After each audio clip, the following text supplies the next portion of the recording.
Aburido na naman si Lolo Atong ng araw na yon. Dahil pakiramdam niya ay may kumontra sa kanya kaya hindi nanalo sa tupada.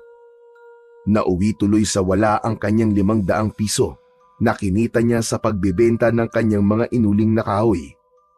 Pangangahoy at pag-uuling ang isa sa pinagkakakitaan ni Lolo Atong.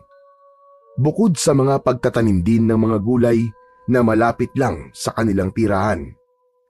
Matagal nang walang asawa si Lolo Atong. Namatay sa sakit ang kanyang asawang si Lola Brenda dahil tinuklaw ng makamandag na ahas at hindi agad nadala sa ospital. Ang nag-iisa naman nilang anak na si Geraldine ay nasa Maynila at doon nagtatrabaho. May sarili na rin itong pamilya roon. Ang tanging kasama lamang ni Lolo Atong ay ang 2 apong sina Pakoy at Pekto. Kambal ang mga ito.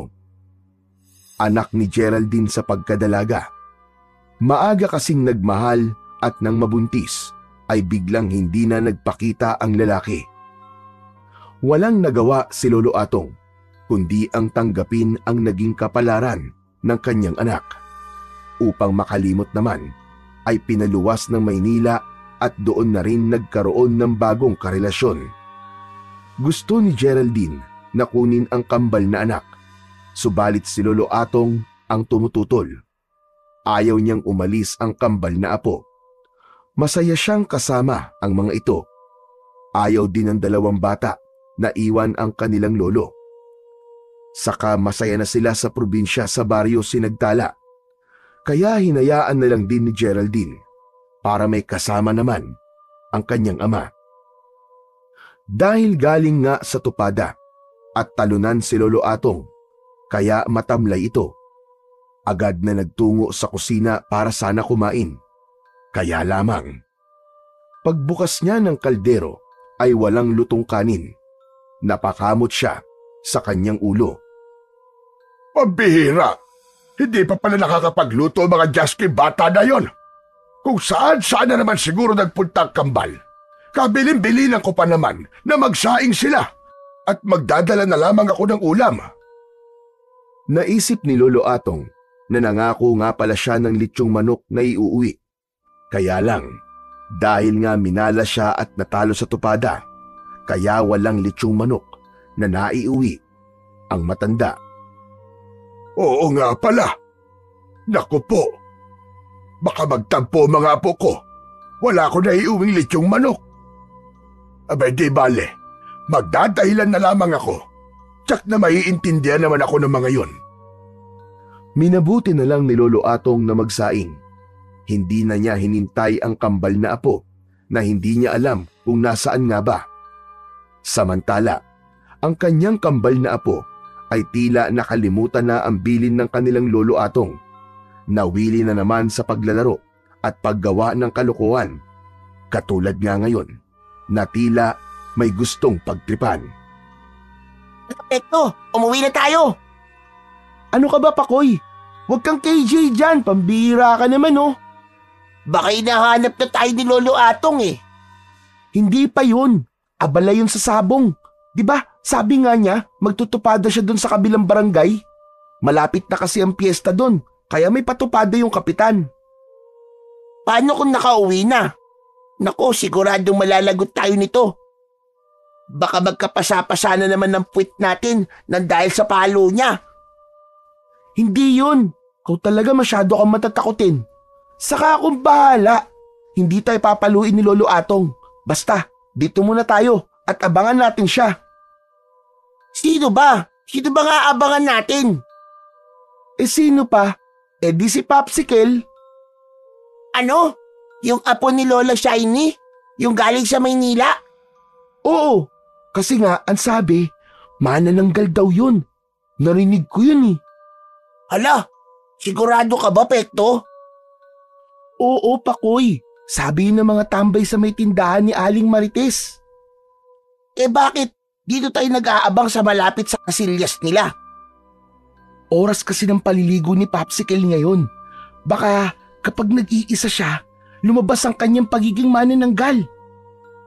Uy, Pekto! Nakikita mo ba kung ano nakikita ko? Oo, Pakoy. Kitang-kita ko ang nakikita mo. Si Popsicle yun. Papasok na sa kasilyas at maliligo. Ayos. Mamaya, kapag nasa loob na siya, saka tayo lalapit. Sabi mo, aalamin natin kung manananggal siya, hindi ba? Oo, Pakoy, tama ka. Para makapag-ingat tayo at masabi natin dito sa taga-baryo na tama sila. Nang makapasok na nga sa loob ng kubeta upang maligo ang taong sinasabi na si Popsicle, ay agad na lumapit ang dalawa at humanap ng butas na masisilipan. Dito, dito. Dito, dali. May butas dito. Patingin, patingin. Patingin ako. Sige na nga, mauna ka na. Atat naman to.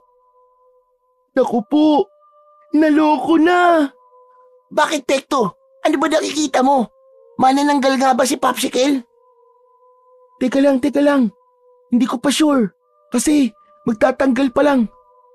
Ayan. Inaalis na. Ang alin? Ang alin?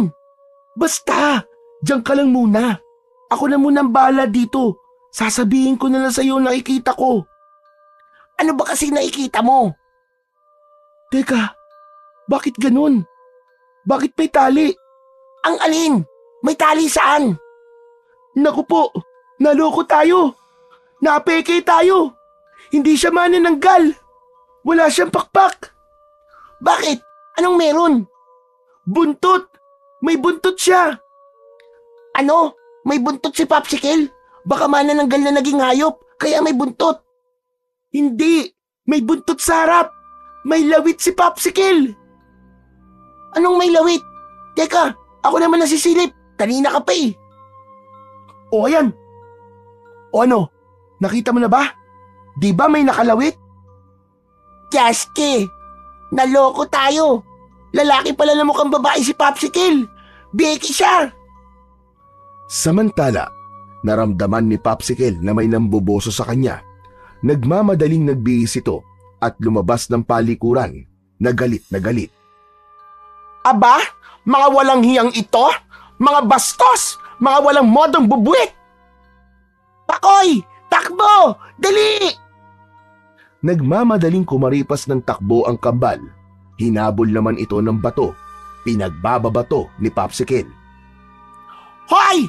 Bumalik kayo rito mga walang hiya! Mga batang bubuit! Mga bastos! Mga walang hiya! Nabastos kayo!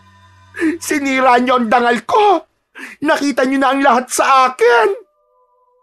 Maiyak-iyak si Popsicle dahil sa ginawa ni Pekto at Pakoy. Hindi matanggap ni Popsicle na nabusohan siya. Bihirang yan! Kita na ng mga batang yun ang lahat! Kita na nila ang lahat-lahat sa akin! Wala na ako may pagmamalaki sa kanila! Mga bastos! Mga bastos sila! Hindi na itinuloy ni Popsicle ang paliligo. Maluwaluwang nagsumbong sa kanyang lola na si Aling Shiny. Ang bastos po nila, Lola. Pinagkatuwaan nila ako. Sinira nila ang aking dangal. Hindi na nila ako nirespeto. Hoy, bakit naman kasi basta ka na labang nagbuburles? Lola, nasa loob ako ng CR syempre. Magbuhubad ako dahil maliligo ako. At teka. Sino ba yung namboso sa'yo? 2 bata po, Lola. Parang kambal po. Nako, kilala ko sila. Talagang baloko 2 bata na yon. Apo yun ni Atong. Kailangan maparusahan ng mga yon. Ang babata pa nila ay ang babastos na. Hayaan mo, Apo. Ako ang bahala. Samantala, humahangos na umuwi ng bahay ang kambal. Kanina pa sila hinihintay ng kanilang lolo Atong. Agad na sinita ang 2 bata. Oh, saan na naman ba kayo galing? Pambihira talaga kayong kambal kayo. At parang may tinatakbuhan pa yata kayo. Humahangos pa ang mga Jasky batang ito. Saan ba kayo galing? Diyan lang po, Lolo Atong. Naglaro lang po. Naglaro o may ginawa na naman kayong kabalbalan? Nako, Wala po, Lolo Atong. Good boy po yata kami. Di ba, Pekto? Opo. Good boy na good boy po talaga kami. Gusto niyong paniwalaan ko kayo? Nagkakampiyan pa kayo sa inyong mga kabalastugan. Di ba sabi ko sa inyo? Ay wag na wag kayong pupunta kung saan-saan at magluto kayo ng pagkain natin. Lo, magluluto na po kami ni Pakoy. Hindi na, dahil nakapagluto na ako. Ayos, Lo. Ang sipag niyo po talaga. Ang bait talaga ng lolo natin, di ba, Pekto? Hoy, ikaw Pakoy, wag mo na akong utuin at paandaran. Ang sabi ko sa inyo, saan kayo galing na dalawa at anong ginawa nyo? Wala nga po, Lo. Habang pinipilit na paaminin ni Lolo Atong ang kambal na apo, ay narinig niyang may tumatawag sa labas ng bahay at tunog galit. Kaya lumabas ang matandang lalaki upang harapin ang taong nagsisisigaw sa labas. Buti pa'y lumabas ka na, Atong! Lumabas ka rito! Nasa loob ako kaya ako lalabas.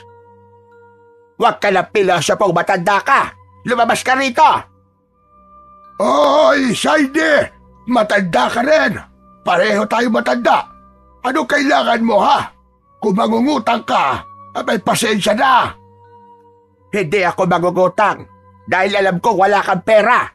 Nagpunta ako rito dahil binastos na magagaling mong mga apo itong apo kong si Popsicle.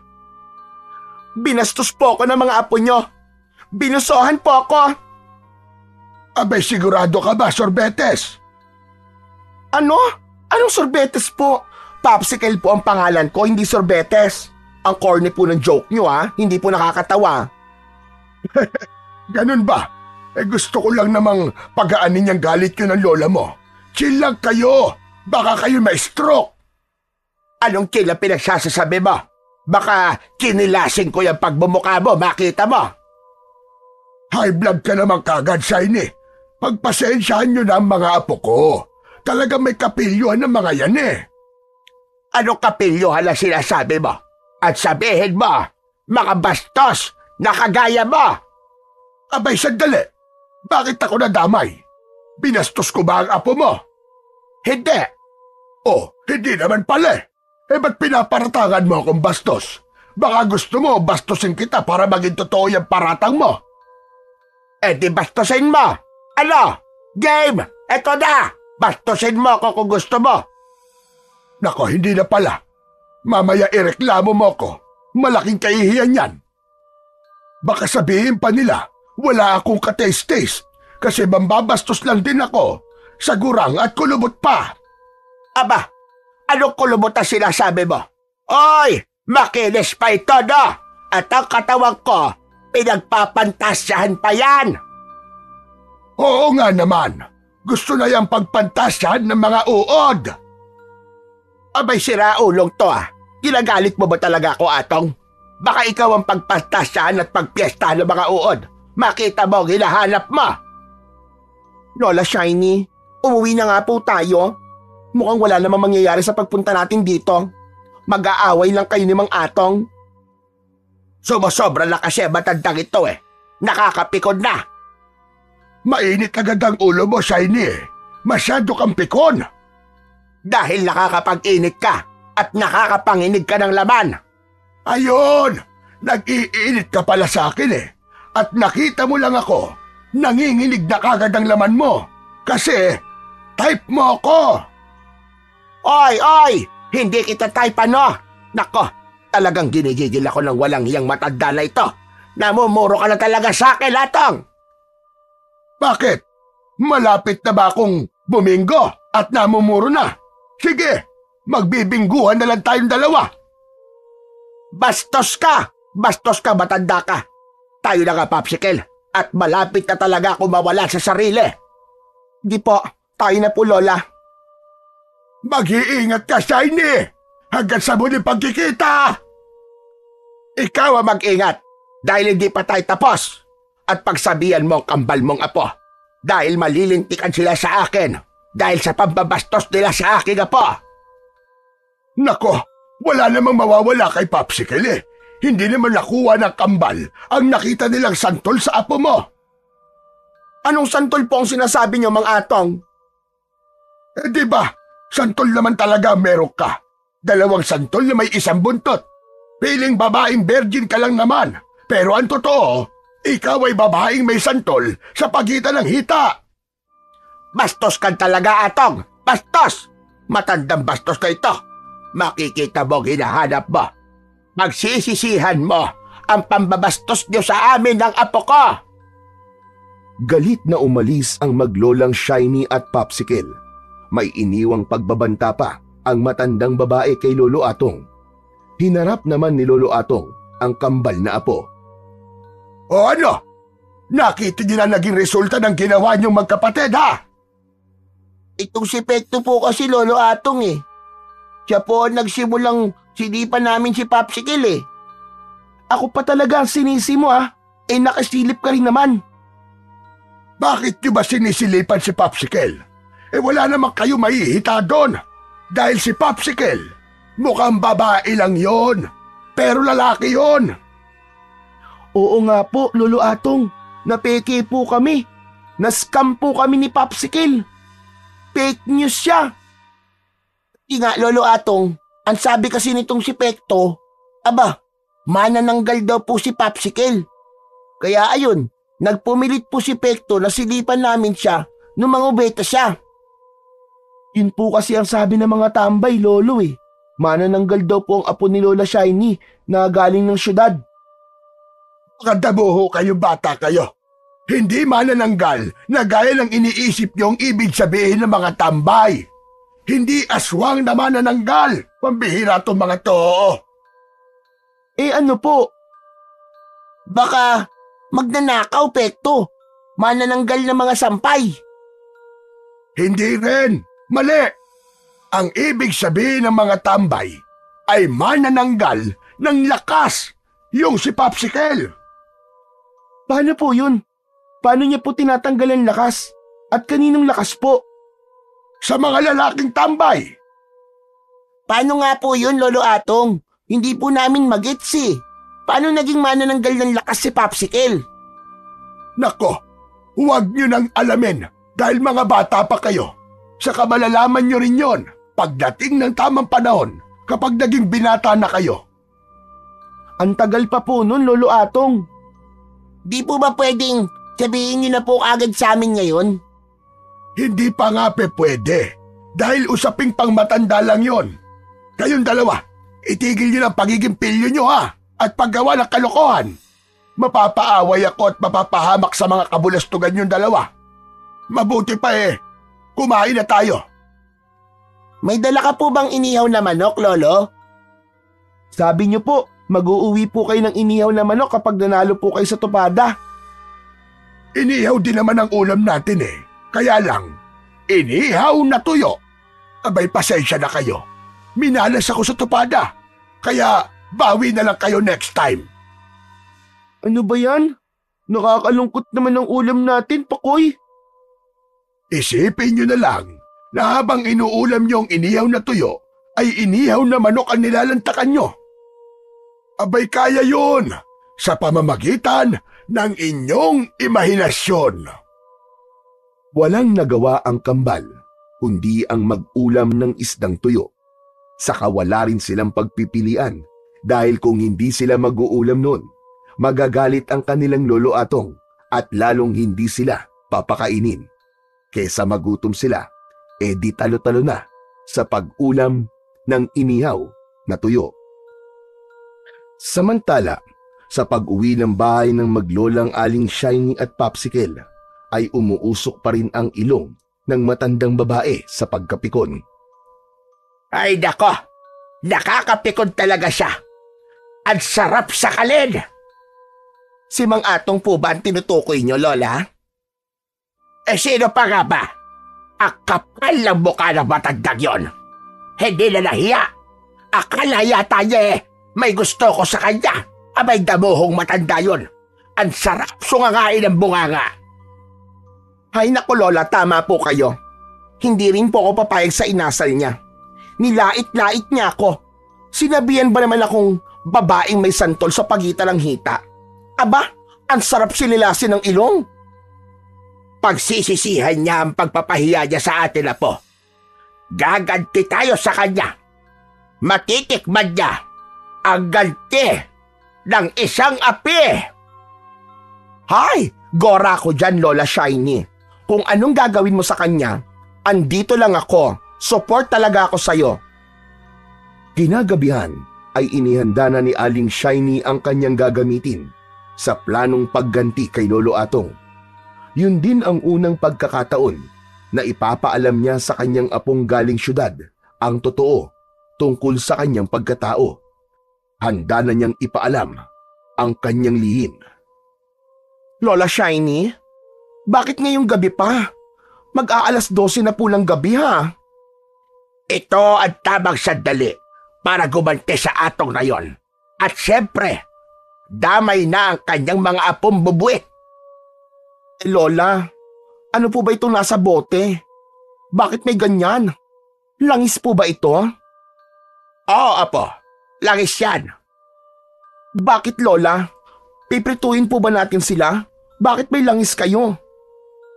Hindi yan mantika, Jaske kang bata ka. Ang langis na ito ay isang pambihirang langis. Ano po?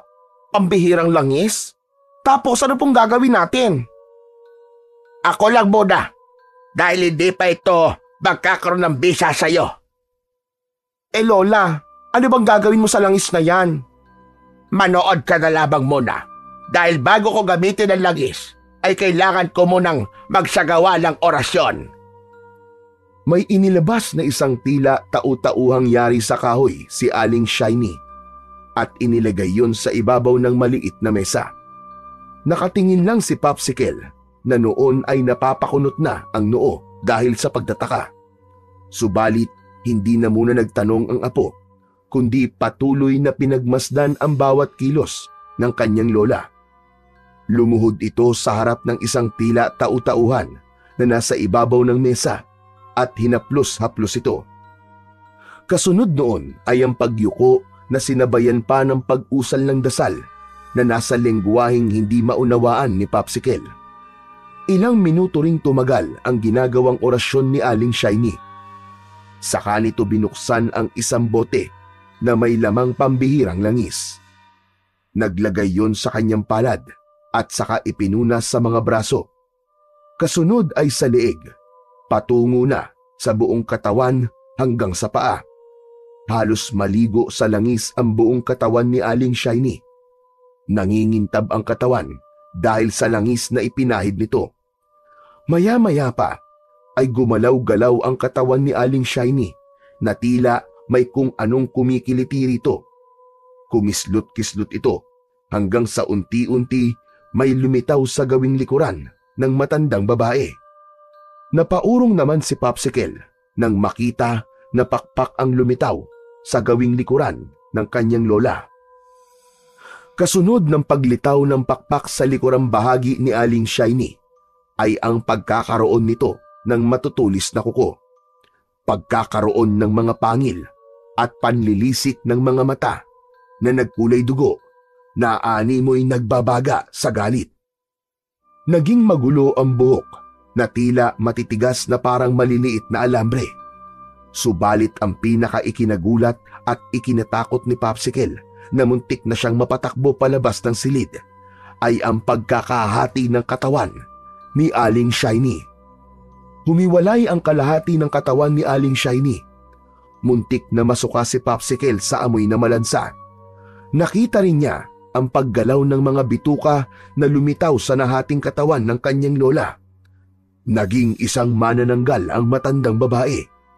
Sa pamamagitan ng pagiging aswang na manananggal, ay nais niyang turuan ng leksyon sina Lolo Atong at ang kambal nitong apo. MG Lola! Isa po kayong manananggal? Popsicle. Ito ang lihim na matagal ko nang itinatago.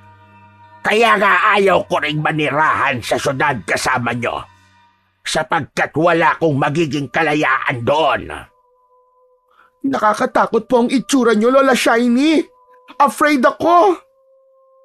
Sa pamamagitan ng aking pagiging manananggal, ay makakaganti tayo sa kanila. Saka huwag ka matakot sa akin dahil hindi kita sasaktan. Pagsisisihan talaga nila ang ginawa nila sa atin. Dapat lang po, Lola Shiny. Maiwan ka rito sa bahay, Apo. Ako na ang bahalang gumanti kina Atong at sa mga apo niyang pasaway. Maiwan ka na muna rito sa ating bahay. Hala, ano pong gagawin ko rito? Ang tanging kasama ko lang ay ang kalahati niyong katawan. Bantayan mong maigi yan, Apo. Mahirap na. Baka may kung sinong makialam ng kalahating katawan ko. Sige po, Lola Shiny. Babantayan ko po ang kalahati ng katawan niyo. Ikinampay na ng manananggal na si Aling Shiny ang kanyang mga pakpak at lumipad na ito. Dumaan siya sa bintana ng kanilang bahay. Mabilis ang ginawang paglipad ng aswang sa himpapawid. Natsak ang destinasyon. Samantala, sa kubo naman ni na Lolo Atong ay nagpapaantok na ang tatlo. Nakahiga na sa kanyang pwestong tulugan ang matanda. Gamit ang kanilang daliri ay naglalaro ang dalawang bata. Yun ang paraan nila upang magpaantok. Maya-maya pa ay tila may kung anong narinig na tunog si Lolo Atong. Kasunod ang kakaibang uri ng amoy na nanuot sa kanilang mga ilong. Oh, sino yon? Ang baho naman. Hindi po ako yun, ha? Hindi rin ako. Aba, lalong hindi naman ako. Ikaw yata, Pakoy eh. Hindi kaya. Baka ikaw dahil ang dami mong kinain kanina. Ayaw niyo talagang umamin. O sige, ganito na lang. Yung aamin na kung sino nagbuga ng mabahong amoy, merong espesyal na almusal. Ako po, Lolo. Ako po nagpasingaw ng mabahong amoy. Paano yan, Lo? May espesyal po na almusal ako bukas, ha? It's a prank! Uto-uto ka kasi. Mapaniwalain ka. Basta pagkain talaga. Talagang nauuna ka, Pekto. O sige na, matulog na nga kayong dalawa. Naku po, naloko na. Bakit, Pekto? Naku po, hindi lang pala masamang hangin yun. May gusto ring lumabas na laman. Nakadungaw na. Aray ko, ang sakit ng tiyan ko. Aray! Ayan, kasi baan mo kasi. Pekto, ang mabuti pa ay ilabas mo na yan at baka diyan ka pa magkalat sa higaan. Sige na, bumangon ka na rin, dalian mo. Pakoy, samahan mo naman ako. Ano ka ba? Inaantok na kaya ako. Gusto mo pang samahan kita? Ang kubeta ng kubo ni na Lolo Atong ay nasa labas ng bahay. May ilang metro ang layo nito sa mismong kubo. Ganon kasi ang ibang bahay sa probinsya. Malayo sa mismong bahay ang kanilang mga palikuran. Pakoy, sige na naman oh. Tara na, samahan mo na ako. Gusto na talagang kumawala eh. Ang sakit na eh. Ayan na naman. Hoy, ang bastos mo! Ang baho! Kaya nga, samahan mo na ako. Ang dilim-dilim kasi sa labas eh. Ikaw talaga, Pekto. Pasaway ka talaga. Ang siba mo kasi, yan ang napapala mo. Sige na, Pakoy. Samahan mo na ang kakambal mo. Kesa dito pa magkalat yan sa higaan. Kayong dalawa rin na mahihirapan dahil kayo maglilinis nun. Anak ng suya ka talaga, Pekto. Tara na nga. Ang dami yung pang sinasabi. Sasamahan mo rin pala ako. Tumayo na sa pagkakahiga ang dalawang kambal upang magtungo sa palikuran na nasa labas ng bahay. Pagkalabas ng pinto ay agad na kumaripas ng takbo si Pekto sa kubeta. Ramdam na kasi niya ang papalabas na tawag ng kalikasan. Sumunod na lang si Pakoy sa kanyang kakambal. Rinig na rinig ni Pakoy mula sa labas ng palikuran ang tunog ng ginagawa ni Pekto. Natatawa na lamang ito, pero ang amoy ay talagang makabaliktad sikmura. Pekto, ano ba bilisan mo naman? Inaantok na ako eh. Oo, ito na nga. Ano ba magagawa ko? Binibilisan ko na nga eh. Ilalabas ko na nga lahat ng dapat kong ilabas.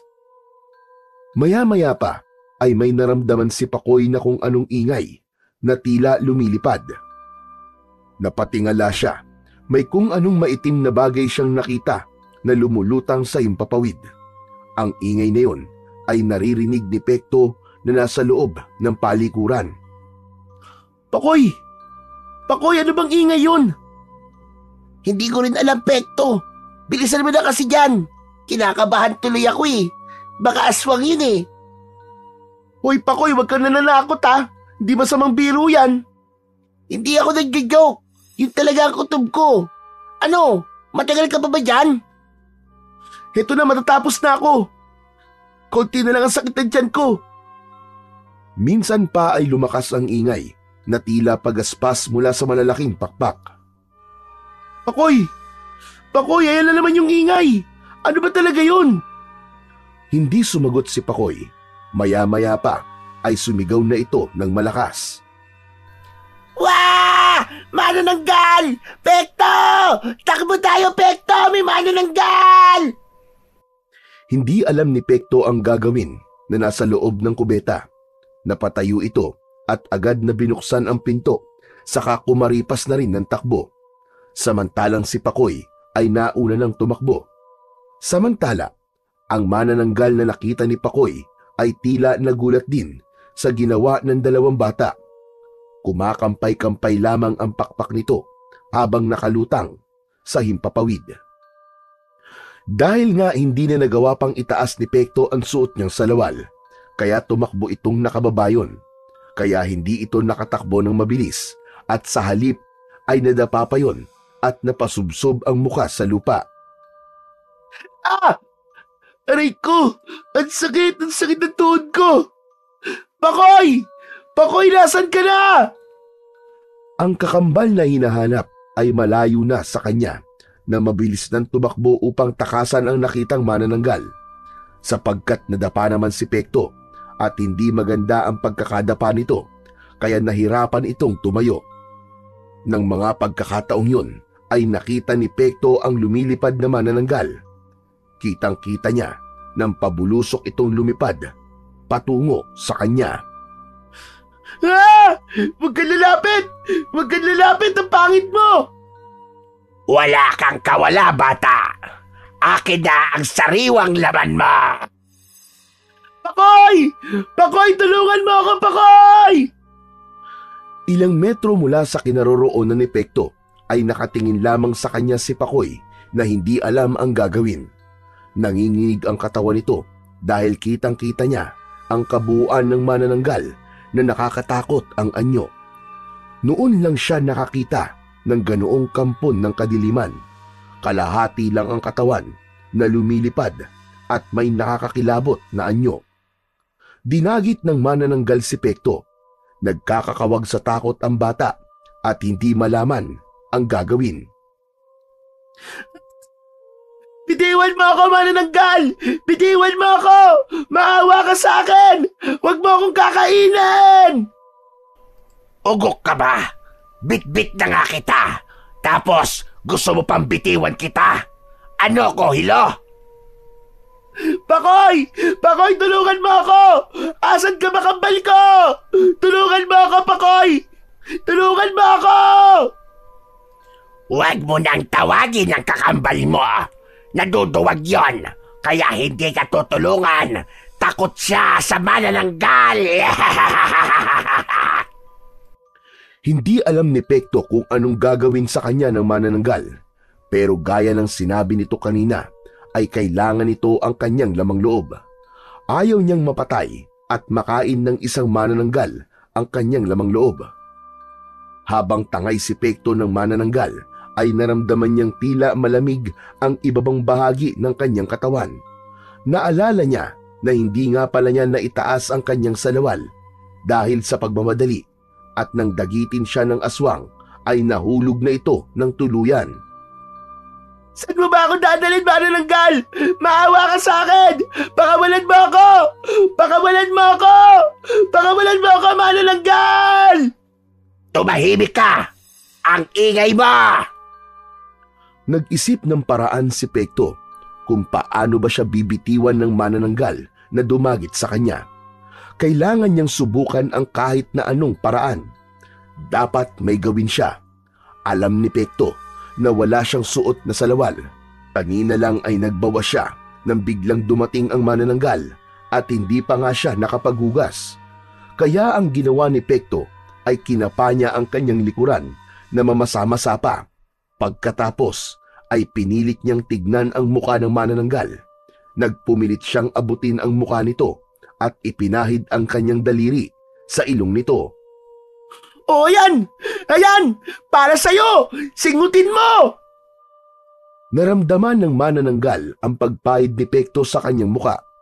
Kasunod ay may naramdaman itong kakaibang amoy na agad ikinataranta ng manananggal. Ano ba ito? Ang baho! Ay! Tae! Walang iya kang bata ka! Ang baboy mo! Sige! Simsimin mo ngayon ang amoy niyan! Halos masuka ang aswang. Hindi niya kinaya ang amoy na yon, kaya dahil sa pagkataranta ng halimaw ay nabitiwan nito si Pekto na lumagapak sa lupa. Mabuti na lamang at hindi gaanong mataas. Nakita siya ni Pakoy na agad nilapitan upang tulungan. Ano, Pekto? Okay ka lang ba? May masakit ba sa'yo? Itong binti ko, Pakoy. Pero kaya ko. Okay lang ako. Buti binitiwan ka ng manananggal. Paano hindi niya ako bibitiwan? Pinahid ko sa kanya yung pasabog ko. Kaya binitiwan niya kagad ako. Hindi niya kinaya. Ano? Ano ba pasabog yun? Basta yun na yun. Hindi niya talaga kinaya. Matapang lang siya. Pero madidiriin pala siya. Samantala, ang aswang naman ay wari na tataranta pa rin dahil sa amoy na hindi talaga niya matanggap. Nagmamadaling tumakbo ang dalawang bata patungo sa kubo. Nang makapasok sila, ay agad na isinara ang pinto. Nakita yon ng kanilang lolo Atong. Oh, ano nangyari sa inyo? Bakit nakaburles ka pa, Pekto? Abay wala ka sa lawala. Naiwan ko po, Lolo. May umabol po kasi sa amin eh. Hinabol po kami ng aswang na manananggal, Lolo. Biglang napabangon sa pagkakahiga si Lolo Atong sa sinabi ng kanyang kambal na apo. Ano ka nyo? Sigurado ba kayo? Manananggal ang nakita nyo?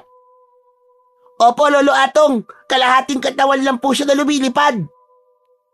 Tapos ang pangit po niya. Nakakatakot po ang itsura niya, Lolo. Manananggal nga ang nakainkwentro nyo. Nasaan? Nasaan siya? Nasa labas po ng bahay. Eto, magsuot ka na sa lawal at naaalibanbaran ako sa itsura mo. Agad namang sumunod ang apo sa sinabi ng kanyang Lolo Atong. Samantala, kinuha ni Lolo Atong ang kanyang buntot pagi na nakasabit sa dingding. Mukhang magagamit niya uli ito. Dito lang kayong dalawa sa loob ng bahay at ako ang haharap sa manananggal na sinasabi nyo. Lolo, mag-iingat po kayo. Oo nga po, Lolo. Mag-iingat po kayo. Oo mga apo, mag-iingat ako. Hindi siya sasantuin ng aking buntot pagi. Lalahid sa katawan niya ang sandata kong ito. Nagmamadaling lumabas ng kubo si Lolo Atong. Saktong pagkalabas niya ng kubo ay parating naman ang lumilipad na aswang. Agad itong nakita ng matanda na may dalang buntot ng pagi. Nagulat pa ang manananggal sa biglang pagsugod ni Lolo Atong. Iwinasiwas nito ang hawak na armas. Agad namang nahagip ng dulo ng buntot ng pagi ang muka ng aswang. Napasigaw ito at nasaktan. Sige! Lumapit ka! Lumapit ka pa, manananggal! At talagang tatanggalin ko ang pakpak mo! Lalong nagwala ang aswang nang masaktan ito. Lumipad ng paikot-ikot kay Lolo Atong na tila kumukuha ng buwelo para atakihin ang matanda. Lalo namang pinagbuti ni Lolo Atong ang paghahanda. Mahigpit na hinawakan ang buntot ng pagi. Patuloy sa paglapit na paikot-ikot ang manananggal. Hoy, ano na? Tumigil ka na sa kakaikot mo at nahihilo ko sa'yo. Kung aatake ka, abay umatake ka na. Hindi ganyan. Para kang tumibo na paikot-ikot! Hindi sumagot ang manananggal. Sinasadya niyang hiluhin ang matandang lalaki. Nakaramdam na nga ng pagkahilo si Lolo Atong dahil sa ginagawa ng aswang. Ayop kang manananggal ka! Iniisahan mo ako, ha! Napaupo sa lupa si Lolo Atong na nakaramdam na ng pagkahilo. Teka! Time first lang! Time first, manananggal! Huwag ka munang umatake at hindi pa ako ready! Hindi yun pinakinggan ng manananggal. Ikinampay nito ng ubod ng lakas ang kanyang mga pakpak para daluhungin ang matandang lalaki. Walang nagawa si Lolo Atong kundi ang isubsob ang katawan sa lupa dahil hindi ito makatayo. Inatake siya ng manananggal, subalit agad na tumakbo papalapit ang kambal na kanina pa pala napapanood ang mga nangyayari. May bitbit na lagayan ng asin si Pekto at may mga asin din sa kanilang mga palad.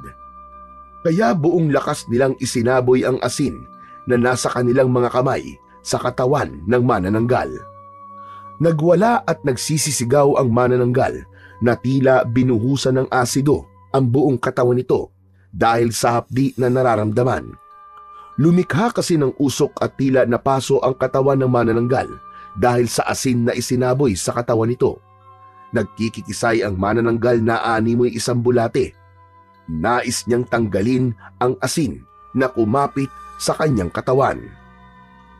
Naramdaman ng aswang na delikado siya sa pagkakataon na yon, kaya buong lakas niyang ikinampay ang mga pakpak upang makalipad siya ng mas mataas at tuluyang makalayo.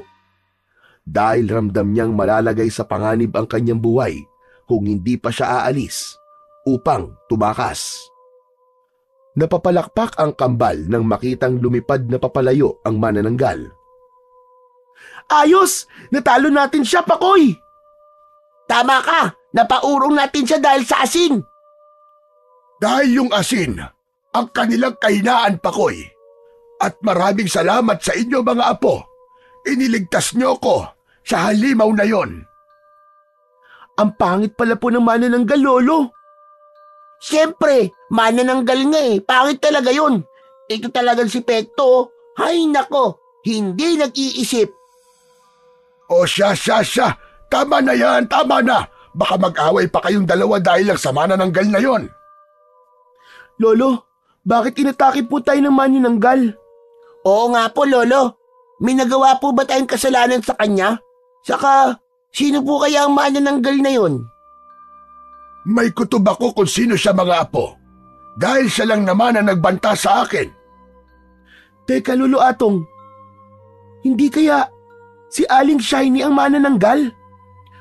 Aba, oo nga po. Kasi nagalit siya sa atin. Tapos pinagbantaan pa po tayo. Tama kayo, mga apo. Siya rin ang kutob ko.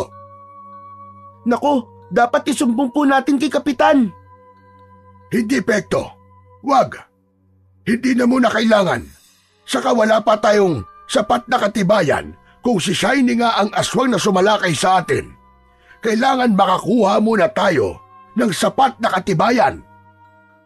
Samantala, umuwi na ng bahay ang manananggal na si Aling Shiny. May mga sugat ang muka na tila paso. Sanhi yun ng asin na isinaboy sa kanya ni Pekto at Pakoy. Binalikan niya ang kalahati ng kanyang katawan. Subalit wala yun sa lugar na pinag-iwanan niya. Kaya nagpuyos siya sa galit at napasigaw. Gaski talagang bata ito! Abay, Popsicle! Popsicle! Nagmamadaling pumasok si Popsicle na galing sa labas ng bahay. What's up, Lola Shiny? Here na me! Bakit po wagas kayo kumakasigaw at halos maputulan na po kayo ng litid? Ano ba ginagawa mo sa labas? Ba't naroon ka? Meron lang po akong tinitignan, Lola. Bakit? Anong tinitignan mo? Nangahanting ka na naman ba ng mga gwapong bagets na mahada mo? Ay, grabe ka naman sa akin, Lola Shiny. Hindi may pinuntahan lang ako.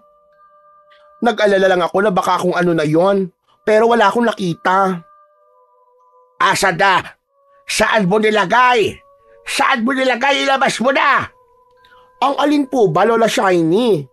Ang kalahati ng katawan ko na buhong bata ka. Hindi pwedeng manatili ako kalahati lang. Baka abutan ako ng pagbubukan liwayway. Matitigok ako sa panigurado. Saan mo nilagay? Ayun po ba? Mangyaring itinago ko po ang pang-ibabang kalahati ng katawan nyo. Kasi po, baka mamaya may daga na makakita at ngat-ngatin ang bewang nyo. Kaya ipinasok ko na po muna sa aparador. Kunin mo! Bakit mo nilagay sa aparador? Pambihira ka! Kunin mo! At kanina pa nangangawit ako kakakampay ng pakpak ko! Bilisan mo! Agad na kinuha ni Popsicle sa loob ng aparador ang kalahating katawan ng kanyang Lola Shiny. Aray, grabe ha! Ang bigat ng kalahati nyo, Lola Shiny! Ibinaba ito ni Popsicle sa harapan ng kanyang lola. Alisin mo! Alisin mo! Alin po ang aalisin ko, Lola? May ipis, oh! May ipis na gumagapang sa bewang ko. Alisin mo at baka mamaya pumasok sa sariwang sugat na nasa katawan ko. Saka takot ako sa ipis. Alisin mo yan! Ang OA nyo naman po, Lola.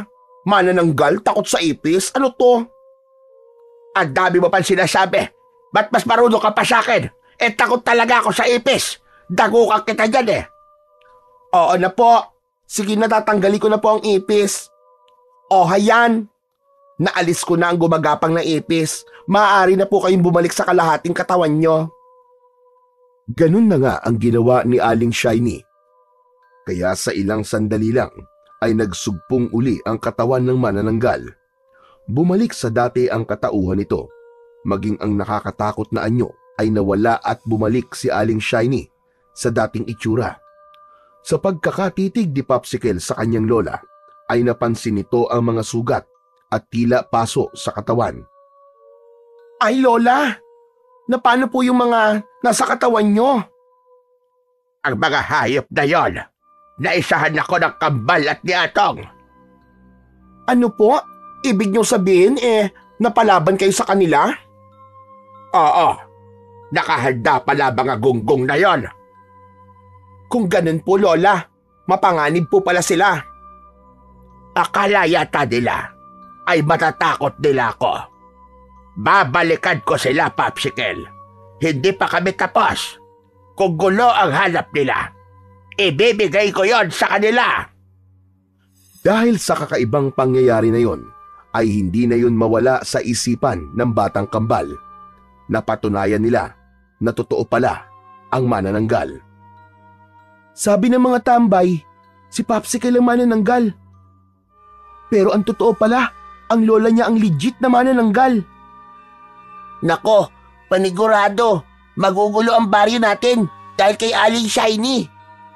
Oo nga, tama ka, Pakoy. Kaya dapat mawala si Aling Shiny dito. Dahil kapag hindi siya nawala, Jack, maghahatid siya ng takot at maghahasik siya ng lagim. Tama ka, Pekto. Kaya kailangan may gawin tayo. Ano? Tayo? Oo. Hindi tayo dapat pumayag na maghasik ng lagim si Aling Shiny dito sa ating baryo. Pero anong gagawin natin? Didispatchay natin ang manananggal? Okay ka lang ba, Pakoy? Hindi natin kakayanin yun. Di ba? Takot naman siya sa asin. Yun ang panlaban natin sa kanya. Pero Pakoy, sa tingin ko, natsambahan lang natin yun. Paano kung di lang pala nag-iisa si Aling Shiny? Baka tayo matigok na maaga sa iniisip mo, Pakoy. Ayoko pong magpakabayani kung matitepok ako ng maaga, no? Ang bata-bata pa natin Hindi pa nga tayo tuloy Di pa nga tayo nagkakajowa. Di pa tayo nagkakaasawa. Tapos, matsuchugi na kagad tayo. Ikaw naman, oo. Ang duwag-duwag mo naman, Pekto. Ang dami mo kagad sinabi. Basta, yun ang dapat nating alamin. Kung paano tayo makakatulong. Habang nagtatalo ang magkakambal, ay papalapit naman sa kanila si Lolo Atong na narinig ang kanilang pag-uusap. Mainam naman ang intensyon mong yan, Pakoy. Lalo na ngayon na napatunayan na natin na may manananggal nga palang gumagala dito sa ating baryo. Pero paano po kami makakatulong, Lolo Atong? Di naman namin kakayanin labanan yung aswang. Nakatsamba nga lang kami ni Pakoy dahil dun sa asin. Kaya napaurong namin yun. Meron akong alam na maaari niyong gawin para magkaroon kayo ng lakas at kakaibang kakayahan para labanan ang manananggal o kahit na ano pang uri ng aswang. Talaga po? Ano po yun? Paano po, Lolo Atong? Kung makikita niyo ang kambal tuko at makakakuha ng mutya mula sa kanya. Halos magkasabay na nagulat at napangangapa ang dalawang apo sa sinabi ng kanilang Lolo Atong. Teka, legit po ba yan, Lolo Atong? Hindi po ba yan joke o prank? Bakit naman ako magbibiro sa pagkakataong ito? Talaga po? Merong kambal tuko tapos may taglay po na mutya? Oo, tama ka, Pakoy. At dahil kambal kayo, magiging madali sa inyong makuha yon. Dahil ayon sa mga kwento, ay nagpapakita ang kambal tuko sa nilalang na kambal din. Pero hindi naman po kami kambal tuko ni Pakoy eh. Hindi kami magkadikit. Oo, pero kambal pa rin kayo. Kaya posibleng magpakita sa inyo ang kambal tuko. Tuko na magkadikit. Saan po namin maaaring makita yon, Lolo? Kadalasan sa bahay o kaya sa mga abandonadong gusali. Lolo, dito po ba sa bahay natin? Minsan nakakarinig po ako ng huni ng tuko. Tapos nakakita na rin po ako. Kaya lang, hindi po sila kambal eh. Eto, baka nagtatago lang yung kambal tuko. Kaya pwede nating hanapin para makakuha tayo ng mutya at magamit natin yun para labanan ng mga aswang. Lalong-lalo na doon sa manananggal. Hindi lang kakaibang lakas at kapangyarihan ang pwedeng ibigay ng mutya ng kambal tuko. Maaaring magbigay din yun ng swerte at katuparan sa mga pangarap. Mas magiging maayos din ang relasyon ng magkapatid o magkapamilya o mag-asawa na magtataglay nun. Ayos naman pala yun, Pakoy eh. Baka yumaman tayo. Eh di, matutulungan na natin si Lolo Atong. Baka magkaroon tayo ng magarang bahay. Tapos, makapagtrabaho tayo sa abroad. Tapos, magkaroon tayo ng maraming pera. Tapos, magkakaroon tayo ng jowa na maganda at sexy. Tapos, magkakaroon tayo ng kotse. Tapos... Biglang binatukan ni Pakoy si Pekto. Aray ko naman, Pakoy! Bakit mo ako binatukan? Ang lakas nun ah! Aray, ang kati. Hinay-hinay ka lang kasi. Masyado ako nalulula sa mga sinasabi mo eh. Saka, baka kasi nananaginip ka na. Binatukan kita para magising ka. Ang pangit mo talagang kabanding, Pakoy. Sabi nga, walang bayad ang pangarap, di ba? Kaya tinaasan ko na yung pangarap ko. Ikaw talaga, oo. Oo nga, walang bayad ang mangarap. Pero kapag sobrang taas, delikado yun. Kapag bumagsak ka, lagapak ka talaga at baka matodas ka pa. Kaya chill-chill lang. Huwag ka masyadong atat. Wala nang sabihin ni Lolo Atong sa magkapatid ang tungkol sa mutya ng kambal tuko. Ay hindi na sila mapalagay at yun lagi ang laman ng kanilang isip. Sinimulan nila maghanap ng tuko sa kanilang bahay. Kaya lang, isang klase lang ng tuko ang nakikita nila roon. Wala naman dito. Teka, ano kaya kung doon tayo magpunta sa lumang bodega? Di ba kapag nagagawi tayo doon, may mga naririnig tayong tuko? Oo nga no. Tsaka tsak maraming tuko doon. Kasi malaki yung lumang bodega eh. Halika, punta tayo doon. Baka doon tayo makakita ng kambal na tuko. Kaya nang magpaalam ang kanilang Lolo Atong na may pupuntahan na sa palagay nila ay makikipagtupada na naman sa kapilang baryo, ay nagdesisyon sina Pekto at Pakoy na magtungo sa lumang bodega.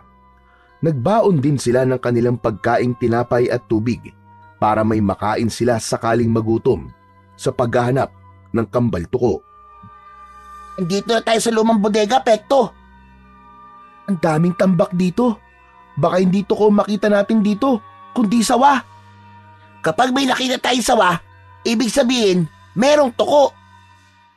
Bakit mo naman nasabi yun? Ano ka ba?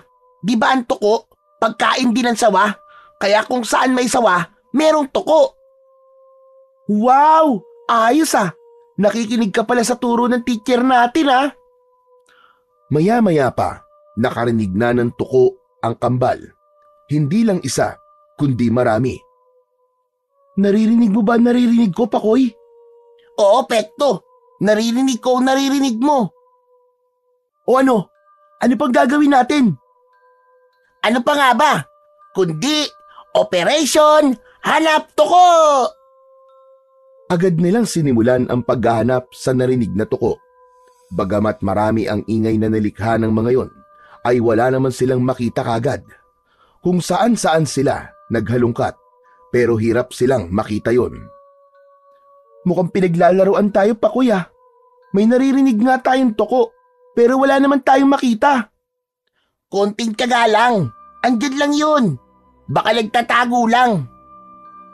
Hoy, tuko! Kung nasaan man kayo, magpakita na kayo sa amin. Friends naman tayo, di ba? Hoy, Pekto! Ano bang ginagawa mo? Kinakausap ko lang yung naririnig nating mga tuko. Baka sakaling maintindihan nila tayo at magpakita sila sa atin. Ang dami mong alam, Pekto. Mamaya magsalita yung tuko. Ikaw ang unang tumakbo. Nang biglang may narinig silang umiiyak. Teka, huwag ka maingay. Ano yun? Naririnig mo ba ang naririnig ko, Pekto? Oo, Pakoy. Naririnig ko ang naririnig mo. Parang isang matandang umiiyak. Oo nga no. Di kaya tuko yun na nagboses matanda? Ewan ko. Basta hanapin natin.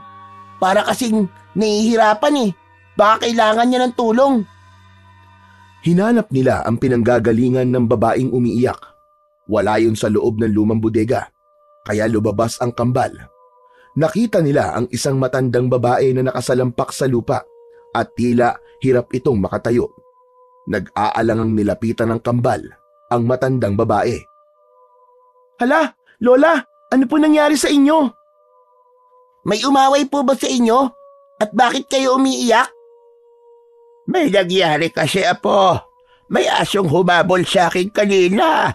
At sa pagmamadali ko, ay nadapa ako at nahirapang makatayo. Buti hindi po kayo kinagat. Asa na po yung aso? Tumakbo na siya. Nang hagisan ko ng kahoy na nadampot ko. Tutulungan po namin kayong tumayo. Kaya niyo po ba, Lola? Kakayanin ko. Saka kailangan ko na rin ipagpatuloy ang aking paglalakbay. Malayo pa ang aking pupuntahan. Pasensya na po kayo, Lola. Hindi po namin kayo masasamahan kasi po may hinahanap po kami. Siguro, tuko ang hinahanap nyo, ano? Sakto po, Lola. Nahulaan niyo po. Teka, paano niyo pong nahulaan? Marami kasing tuko sa loob ng bodega. Saka narinig ko kanina na may mga huni ng tuko. Kaya lang po, pinagtataguan po kami ng tuko eh. Panay po ang huni nila pero ayaw naman po magpakita sa amin. Hindi naman namin sila sasaktan. Meron lang kaming kailangan sa kanila. Kung magtyatsyaga kayo, tiyak na makikita nyo ginahanap nyo. Siya nga pala, gusto ko sanang ipagpatuloy ang paglalakbay ko. Kaya lang kanina pa ako nagugutom. Kaya nga nabuwal din ako dahil nanghihina na ang katawang ko dahil sa gutom. Si Lola talaga oh. Nakita niyo lang yata itong dala naming tinapay eh. Kaya bigla po kayo nagutom eh. Hindi. Totoong nagugutom ako. Oh, ayan. Naririnig niyo ba ang pagkulo ng tiyan ko? Opo, parang kumukulong sinaing po. Paano ba ito, Pakoy? Anong gagawin natin? Kursunada ni Lola tong baon natin. Ibigay na lang natin sa kanya, Pekto. Tutal, di pa naman ako nagugutom eh. Saka, kawawa naman si Lola. Sabi niya malayo pa ang pupuntahan niya. Kaya, sa kanya na lang tong baon natin. Bigay na lang natin. O sige, Lola, sa'yo na lang po tong baon namin oh. Mabulunan po sana kayo, mabusog po sana kayo. Saka, dalhin niyo na rin po itong tubig para hindi po kayo mabulunan. Maraming salamat sa inyong dalawa. Napakabuti ng puso yung magkakambal. Malaking tulong sa akin itong tinapay at tubig na bigay nyo. May pagpapatuloy ko na ang paglalakbay ko na hindi ako nagugutom. Hindi ko makakalimutan ang ginawa niyong ito. Kundi maaalala ko kayong palagi. Charo Santos? Kayo po ba si Charo Santos? Anong Charo Santos ang sinasabi mo, Pekto? Sabi niya kasi, maalaala daw. Di ba program ni Charo Santos yun? Ang corny mo naman. Last day na, huwag ka na magpapatawa. Hayaan niyo po, Lola. Hindi rin po namin kayo malilimutan. Magpakailanman. Naks naman, ang corny daw ng joke ko tapos humihirit ka rin naman pala ng kay Mel Tiangco. Nako, kayong dalawa. Hindi ko maintindihan ang sinasabi nyo. Pero nakakatuwa kayong magkapatid. Siya nga pala, bago ko umalis, may konting alaala kong ibibigay sa inyo. Lola, wag na po. May pera po kami, nasa bahay po namin. Hindi nyo na po kami kailangan bayaran, Lola. Hindi pera ang ibibigay ko sa inyo. Isa pa, wala rin akong pera. Heto, nasa loob ng maliit na supot na ito, ang alaalang may iwan ko sa inyo. Dahil sa inyong kabaitang ipinakita sa akin. Teka, ano po ba ito, Lola? Baka po ipis ang laman nito, ah. Mamaya mo na buksan kapag nakalayo na ako. Yon ang tangi kong pakiusap sa inyo. Sige po, Lola. Maraming salamat po dito sa bigay niyong alaala sa amin. Walang anuman, Kambal. At maraming salamat din sa pagkain at tubig na ibinigay niyo. Hindi kayo maramot. Napakabuti ng inyong puso. Pagkatapos makapagpaalam ay lumakad na ang matandang babae palayo sa Kambal. Hindi pa ganap na nakakalayo ang matanda nang pinag-agawan nilang buksan ang supot na iniwan ng matanda upang alamin kung ano ang laman nun. Binuksan nila yon at muntik na nilang mabitiwan ang supot nang makita ang laman nito. Yak! Ano ba yan? Kadiri! Bakit ganito ang ibinigay niya sa atin? Parang nato yung hayop. Pero, teka lang. Tignan mo. Tuko ito, ah. Oo nga, no. Pinato yung tuko. At tignan mo maigi. Tuko na may 2 ulo. Ito yata yung sinasabi ni Lolo Atong na kambal tuko. Oo nga, Pakoy. Teka, tanungin natin si Lola. Wala na siya, Pekto. Nasaan na kaya yung matandaan na yun? Ang bilis naman maglakad dun. Bigla na lang nawala. Paano nangyari yun? Lumipad ba siya o lumubog sa lupa? Naku po, bigla akong kinabahan, Pakoy, ah. Baka mamaya maligno yung si Lola at kumapano tayong dalawa dito. Yan ka na naman eh. Umiral na naman ang kaduwagan mo, Pekto eh. Teka. Anong gagawin natin sa pinatuyong kambal tuko na binigay niya? Gagawin nating display sa bahay natin? Hindi ko rin alam eh. Mabuti pa iuwi na lang natin at ipakita kay Lolo Atong. Baka alam niya ang tungkol sa pinatuyong kambal tuko. Paano na yung ginagawa nating paghanap sa kambal tuko at sa mutya? Bumalik na lang tayo dito sa lumang bodega sa susunod na araw. Umuwi na lang muna tayo ngayon. Nagdesisyong umuwi na lamang ang kambal. Itinago ni Pekto sa bulsa ng kanyang salawal ang supot na may lamang pinatuyong kambal tuko. Sa kanilang paglalakad papauwi ay nakaramdam sila na tila may sumusunod sa kanila. Nararamdaman mo ba ang nararamdaman ko, Pakoy? Oo, Pekto. Nararamdaman ko kung anong nararamdaman mo. Ano kaya yung sumusunod sa atin? Huminto sa paglalakad ang kambal at nakiramdam. Halos sabay silang lumingon at ganun na lamang ang kanilang gulat nang isang kakaibang uri ng nilalang ang nakita nila sa kanilang likuran. Kauri ito ng isang malignong tikbalang na nakakatakot ang itsura. Napasigaw ng malakas ang kambal. Umusok ang ilong ng nilalang na kauri ng tikbalang at nakaumang ang malaking kamay. Biglang hinawakan ang leeg ni Pakoy at Pekto. Sinakal ang kambal at papahigpit ng papahigpit ang pagkakahawak nito. Hindi malaman ng kambal kung ano ang gagawin. Pilit nilang abutin ang braso ng nilalang na sumasakal sa kanila at kinagat nila ito. Napaatungal ang nilalang dahil sa pagkakakagat ng kambal sa braso nito, kaya nabitiwan nito ang dalawa. Saka pa lamang kumaripas sila ng takbo, subalit nakasunod pa rin sa kanila ang naturang halimaw. Hindi malaman ng dalawang bata kung ano ang gagawin. Kitang-kita nila na malapit na sa kanila ang nilalang. Malamang yun na rin ang kanilang kamatayan kapag inabutan sila. Kaya ang tanging ginawa na lang ng dalawa ay magyakapan. Tanggap na nila ang kanilang katapusan. Subalit nang magyakapan ang kambal at magdikit ang kanilang katawan, ay may kung anong enerhiya ang tila pumasok sa kanilang katawan. Nakaramdam sila ng kakaibang lakas, kaya sa pagsugod ng halimaw sa kanila, ay hindi sila nito basta-basta nagawang saktan. Pinagtulungan nilang suntukin ang umataking halimaw at gano'n na lang ang kanilang gulat dahil tumilapon ang halimaw pagkatapos nilang undayan ng suntok. Nagkaroon sina Pekto at Pakoy ng kakaibang lakas. Uy! Ang astig! Paano natin nagawa yun? Tumalsik ang halimaw sa isang suntok lang. Oo nga, at hindi na siya makatayo. Hayun! Natakot na! Iikaik ang tumakbo palayo.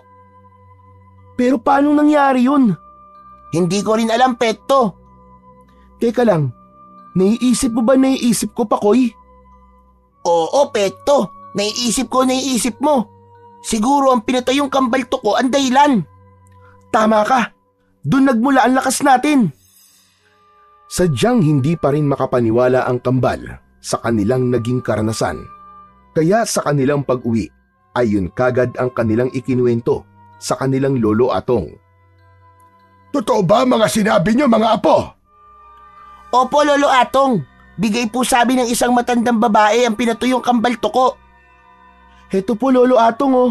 Tignan niyo po. Inilabas ni Pekto ang supot ng pinatuyong kambal tuko sa kanilang lolo. Nanlaki ang mga mata ni Lolo Atong nang makita yon. Bakit po, Lolo? Tama po ba? Diyan kaya galing ang lakas namin ni Pekto para labanan yung nilalang na nakaengkwentro namin kanina? Kakaiba po kasi yung lakas namin, Lolo. Ito na nga yun mga apo. Hindi ako maaaring magkamali. Ito na nga yun. Ang alin po, Lolo? Alin po ang ito na yun? Ang mutya. Ang mutya ng kambal tuko.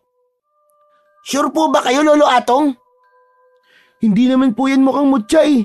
Pinatuyong kambal tuko lang po yan eh, parang dinaing. Mismong katawan ng kambal tuko na ito ang mutya. Hayan, tignan nyo. May kulay puting bato na nakapaloob sa katawan ng pinatuyong kambal tuko. Yan ang mutya. Talaga po, Lolo Atong? Oo, apo. Yun ang nalaman ko at narinig ko mula pa sa aking mga ninuno. Pero, sino po yung matandang nagbigay sa amin? Ang diwata ng mga tuko na nagpapakita lamang isang beses sa loob ng 100 taon.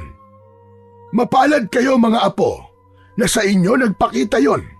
Marahil dahil kambal kayo at nararamdaman niyang may mabuti kayong kalooban, kaya sa inyo ipinagkatiwala at ibinigay ang mutya ng kambal tuko. Nakakatakot din po, Lolo Atong. Baka po, delikado kung nasa amin to. Katulad po na nangyari sa amin kanina. Kaya lamang, wala na kayong magagawa pa. Sa inyo na ipinagkatiwala, kaya inaasahan ng diwata na may gagawin kayo para sa kabutihan ng inyong kapwa.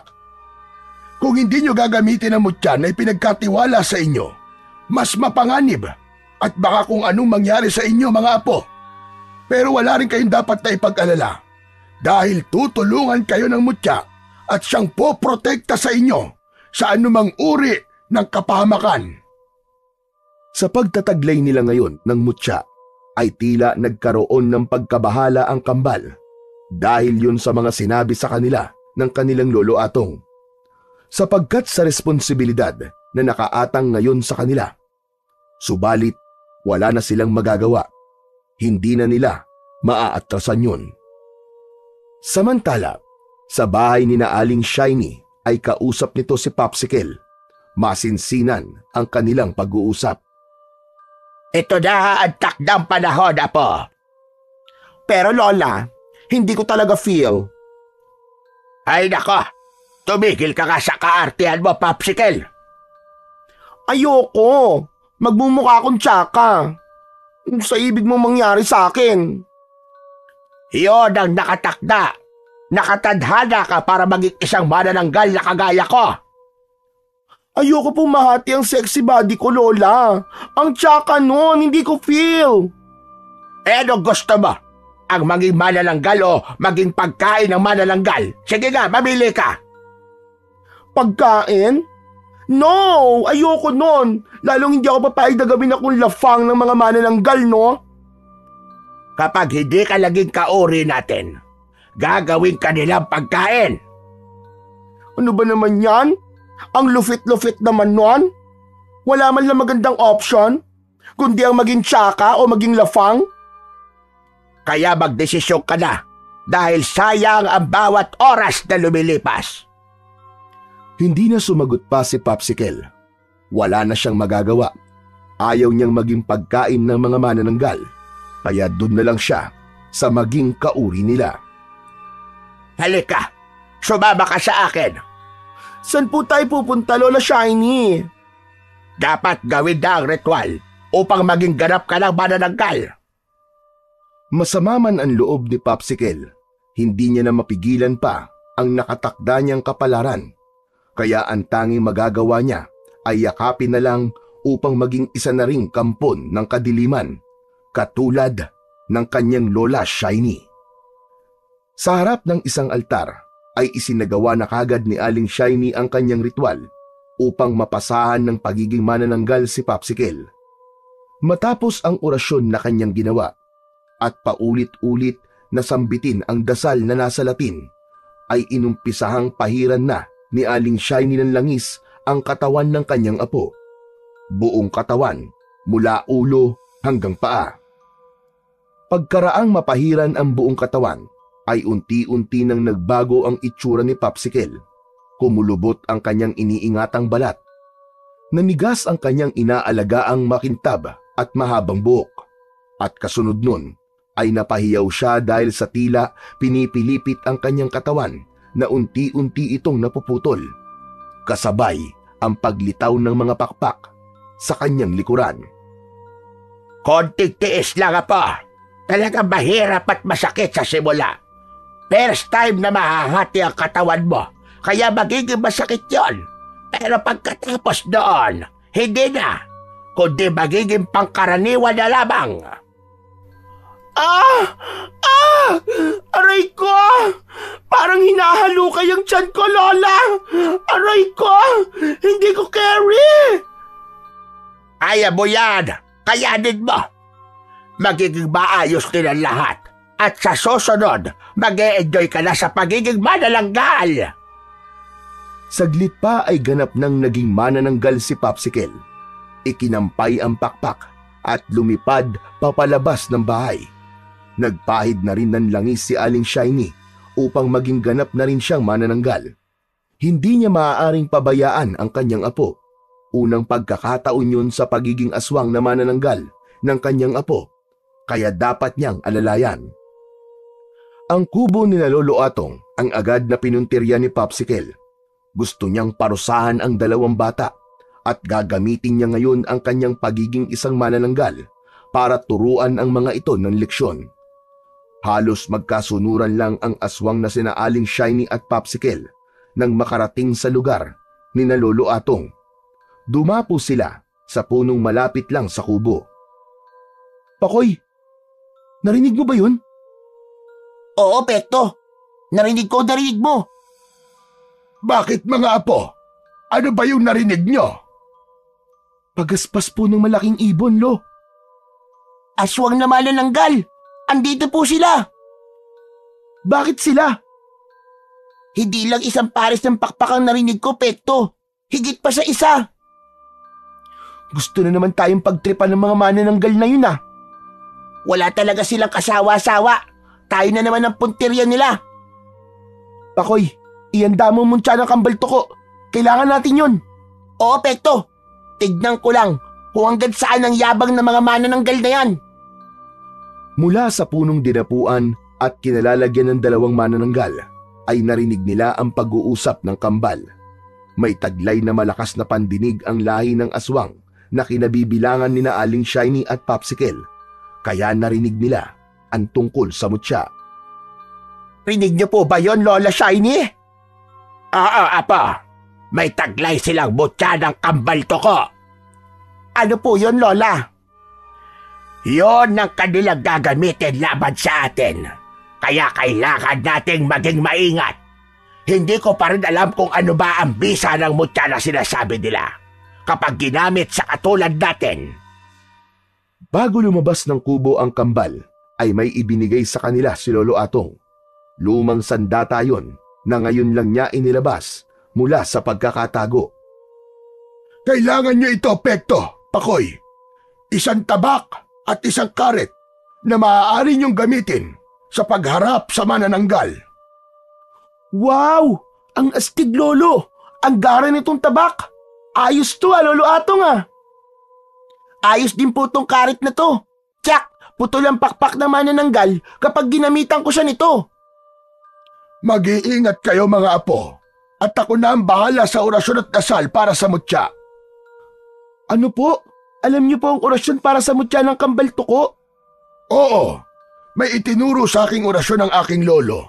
Sabi niya, magagamit ko yon kapag ako ay nakakuha ng mutya. Kaya lang, hindi ganun kadali. Pero kayo ang pinalad na makahanap nun, mga apo, at pinagkatiwalaan ng mutya. Kaya ako ang gagawa ng orasyon para sa inyong kaligtasan.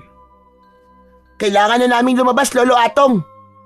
Lagot talaga sa amin ang manananggal na yon.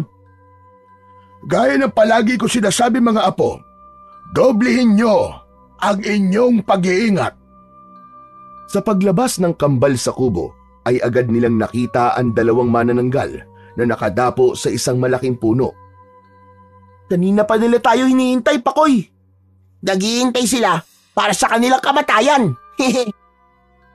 Nang makita ng dalawang manananggal ang kambal, ay bumitaw sila mula sa pagkakabiti nila sa puno at agad na sinalubong ang dalawang bata upang atakihin ang mga ito. Ibinuka nila ang kanilang mga bibig na may matatalas na pangil. Iniumang din ang kanilang mga kamay upang ang mga matutulis na kuko ay gamitin sa kanilang pagsalakay. Nagtalikuran naman ang kambal na magkadikit ang mga likuran. Handang-handa na sila para sa anumang pwedeng mangyari. Sa pagkakadikit ng kanilang likod ay may kakaibang enerhiyang idinudulot yun sa kanila. Ang pagdidikit ng bahagi ng kanilang katawan ay tila nagbibigay ng kakaibang lakas sa dalawang bata. Tumagos yun sa kanilang katawan, kaya naging mahigpit ang pagkakahawak nila sa mga armas na bigay ng kanilang Lolo Atong. Sumugod na nga at umatake ang maglolang manananggal. Habang magkatalikod ang dalawang bata, ay nakikipagpambuno sila sa mga halimaw. Subalit mahusay din na nakakaiwas ang mga ito. Sa bawat hataw ni Pekto gamit ang tabak, ay naiilagan yun ng manananggal at ganun din si Pakoy. Sa bawat haribas niya, gamit ang tangang karet, ay mabilis na naiilagan yun. Subalit hindi magpapaawat ang maglolang aswang dahil gagawin nila ang lahat para saktan at sugatan ang kambal. Kaya kumuha ng tiyempo ang mga manananggal. Halos na ibuka ng mga ito ang kanilang bibig at nagbuga ng malagkit na laway na tumama sa muka ni Pekto at Pakoy. Yak! Ang baho ng laway mo! Hindi ka nagtututbrush! Kadiri kayo, mga manananggal! Ang bad break nyo! Humagikgik naman ang maglolang manananggal dahil alam nilang nasira ang konsentrasyon ng dalawang bata. Nahirapan din silang idilat ang kanilang mga mata dahil sa lagkit ng laway na tumama sa kanilang muka. Nakita nila ang pagkakataong yun upang sunggaban at atakihin ang dalawang bata. Kaya lang, bago pa nila nagawa yun, ay mabilis na tumatakbong papalapit si Lolo Atong na kanina pa nag-aantabay at pinanonood ang mga nangyayari. Dala niya ang isang mahabang sibat. Agad itong itinusok sa manananggal, subalit tumama lang ito sa pakpak. Ang isa'y ganun din, tumama ang sibat sa pakpak nito. Dahilan yun upang mawalan ng balanse sa kanilang paglipad. Samantala, nakabawi na ang dalawang bata at napunasan na nila ang kanilang muka at naalis na ang malagkit na laway na ibinuga ng mga manananggal. Nakita nila na bumagsak sa lupa ang mga aswang at hindi agad nakalipad. Agad lumapit ang kambal upang gamitin sa mga ito ang karet at tabak na kanilang hawak. Subalit sa hindi inaasahang pangyayari, biglang nagmakaawa ang mga manananggal. Nakiusap ang mga yon. Aba! Marunong din pala kayong magmakaawa ah. Dumadrama pa talaga kayo ah. Pekto, Pakoy, hayaan mo na lang muna ang drama ng mga yan. Heto lubid, hirap silang makalipad, kaya pagtutulungan muna nating igapos sa mga yan. Good idea, Lolo Atong. Mukhang magandang ideya yan, Lolo Atong. Hindi madudungisan ng dugo ng aswang ang ating mga kamay. Hihintayin natin sumikat ang araw. Ang sikat ng araw ang papatay sa kanila kapag nasinaga ng mga manananggal na yan. Nagtataka rin ang mga manananggal na dahil sa pagkasira ng kanilang pakpak gamit ang sibat ni Lolo Atong ay tila nakaramdam sila ng panghihina. Maaaring may kung anong ginamit ang matandang lalaki na inilagay sa talim ng sibat upang manghina sila. Sanhi ng nararamdamang panghihina ay nagawang igapos nila ang maglolang manananggal. Tiniyak nilang mahigpit ang pagkakatali sa mga ito. Sa kanila itinali rin sa katawan ng isang puno. Ayos na ayos yan. Diyan na kayo matutunaw kapag nasinagang kayo ng araw. Pakoy, may naiisip ako. Gusto ko matiyak kung sino nga ba talagang dalawang manananggal na yan. May kutob akong ang maglolang Shiny at Popsicle yan. Lolo Atong, dito po muna kayo. Bantayan niyo po sila. May pupuntahan lang po kami ni Pakoy. Teka, Pekto. Saan tayo pupunta? Halika, sumama ka sa akin. Titiyakin natin na tama yung ating hinala tungkol sa mga manananggal. Pagkatapos na magpaalam, ay nagmamadaling umalis ang kambal. Kailangan makarating kagad sila sa bahay ni na Aling Shiny habang hindi pa nagsisimulang magbukang liwayway. Hanggang sa nakarating ang dalawang bata sa kanilang pupuntahan. Andito na tayo, Pakoy. Pumasok tayo sa loob ng bahay para matiyak natin na tama nga ang iniisip natin. Malayang nakapasok ang dalawang bata. Una nilang nabungaran ang kalahating katawan ni Aling Shiny na nasa sala ng bahay. Ang kalahating katawan naman ni Popsicle ay nasa loob ng isang kwarto. Dahil sa kanilang natuklasan, ay natiyak nilang mga manananggal nga ang mga ito. Sigurado na tayo ngayon, Pekto. Sila nga maglola ang mga manananggal. May naisip ako, Pakoy. Gusto kong paglaruan sila. Anong ibig mo sabihin? Halika, sumunod ka sa akin. May gagawin tayo. Naging sunod-sunuran naman si Pakoy sa ibig mangyari ng kanyang kambal na si Pekto. Kung anuman ang pinaplano nito ay si Pekto lang ang nakakaalam.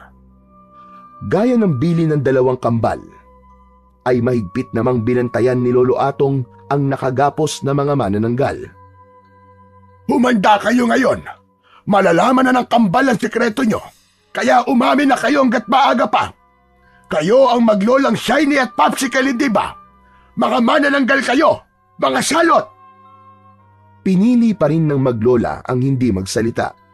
Nanatili lang silang tahimik. Samantala, habang nagbabantay si Lolo Atong sa nakagapos na mga manananggal, ay nakaramdam ito ng matinding antok. Saglit pa ay nakatulog ito. Agad na kumilos ang maglolang manananggal para makaalpas sila sa pagkakagapos. Ginamit nila ang kanilang matatalas na ngipin upang maputol ang tali sa kanilang mga kamay at katawan. Pinagtiyagaan nilang ngat-ngatin hanggang sa maputol ang tali at makalag. Mga buwisit na yan!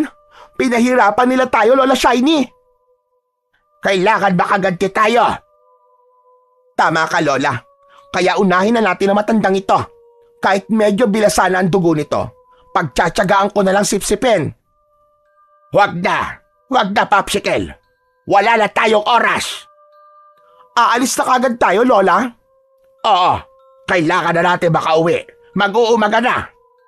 Naku, OMG, oo nga pala Lola. Delikado tayo kapag inabutan tayo ng sikat ng araw. Maaagdas tayong dalawa. Dahil ramdam na nila na malapit ng mag-umaga, kaya nagmamadaling lumipad ang mga ito kahit medyo nahihirapan dahil nagkaroon ng sira ang kanilang mga pakpak. Dapat silang makabalik sa kalahati ng kanilang mga katawan bago pa sumikat ang araw. Nang mga sandaling yon ay pabalik na ang kambal sa kanilang bahay. Nagmamadali pa ang mga ito. Sigurado ka ba, Pekto? Pakakawalan natin ang mga manananggal? Oo, Pakoy. Para nga mapagtripan natin sila di ba? Teka, Pekto! Wala sila Anak nang, nakaalpas yata! Lolo! Lolo Atong, gising! Gumising kayo! O mga apo, andito na pala kayo. Aba, nakatulog ako Nakaw! Nasaan ang mga manananggal? Nakatakas po yata! Anak nang, nako! Pasensya na mga apo, nakatulog kasi ako. Sobrang antok na antok kasi ako kanina. Okay lang po yun, Lolo. Huwag kayong mag-alala. Kahit pa nakatakas sila, tiyak na malaking problema ang naghihintay sa kanila. Anong problema yon, Pakoy? Abangan na lang po natin ang susunod na kabanata. Samantala, dahil nagmamadali na ang dalawang manananggal na makabalik sa kanilang kalahating katawan, kaya nang makarating sila sa bahay, ay agad na hinanap nila ang lugar kung saan nila iniwan ang kanilang kalahating katawan. Nagmamadaling dumugtong sila roon dahil naghahabol na sila sa oras. Kailangan bago sumikat ang araw ay makaduktong na sila sa kanilang iniwan na kalahating katawan. Nang makabalik na ang maglola sa kani-kanilang katawan, ay nag-umpisa ng tumilaok ang manok. Kaya laking pasasalamat nila na hindi sila inabutan ng bukang liwayway. Dahil mag-uumaga na, ay nakaramdam na sila ng matinding antok at pagod, kaya natulog na muna ang mga ito. Kailangan nilang magpahinga dahil pakiramdam nila ay naging napakahaba ng gabing lumipas. Sa bahay naman ng kambal, bagamat may mga nangyari ng nakalipas na gabi, ay maaga pa rin silang bumangon. Naghahanda ng almusal si Lolo Atong nang gumising ang kambal. Magandang araw po, Lolo Atong. Mukhang masarap po yata ang niluluto nyo, Lolo Ito ba? Nagprito ako ng itlog at saka isdang tuyo. Yun po palang naaamoy ko Ang bango-bango. Nagugutom na po tuloy ako, Lolo. Ako nga rin Bigla ako nagutom. O sige na, sige na. Maupo na kayo sa mesa at maghahain na ako. Naupo na ang kambal at inihanda naman ni Lolo Atong ang kanilang almusal. Sinamahan na rin ng mainit na tsokolate ang inihanda ng matandang lalaki na paborito ng kambal na apo. Habang kumakain ng almusal, ay nagkatinginan ang kambal at napangiti sa isa't isa. Bakit napapangiti kayong dalawa? May kalokohan na naman siguro kayong ginawa, no? Lolo Atong, naisip po namin sina Lola Shiny at Popsicle. Kumusta kaya sila? Ano kayang nangyari sa kanila? Alam na kaya nila? Anong alam nila? Bakit ano bang ginawa nyo nang magpunta kayo kagabi sa bahay nila? Samantala, sa bahay ni na Popsicle at Aling Shiny, kagigising lamang din ng dalawa.